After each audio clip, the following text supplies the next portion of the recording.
اشتعلت الأنباء حول مصير الفرنسي كيليان مبابي نجم باريس سان جيرمان في الأيام الأخيرة بعد العفو عنه من إدارة باريس سان جيرمان وعودته لتدريبات المجموعة الأساسية. وذكرت شبكة ديفنسا سنترال الإسبانية أن الإيطالي كارلو أنشيلوتي المدير الفني لريال مدريد يخشى فقدان لاعبي الفريق تركيزهم بسبب متابعة أنباء صفقة مبابي. وأضاف أنشيلوتي طلب من لاعبي الملكي التركيز على أنفسهم وأدائهم فقط وما يستطيع الفريق التحكم فيه بعيدا عن مبابي.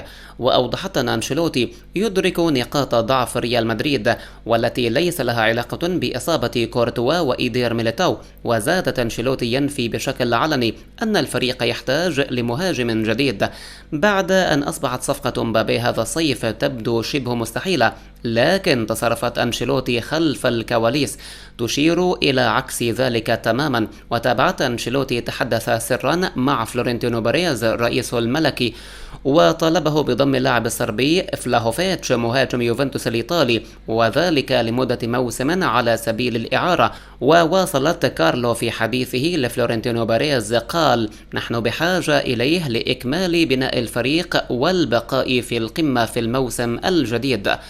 ولم يتحرك بيريز حتى الآن لتنفيذ هذا الطلب من أنشيلوتي قبل إغلاق الميركاتو.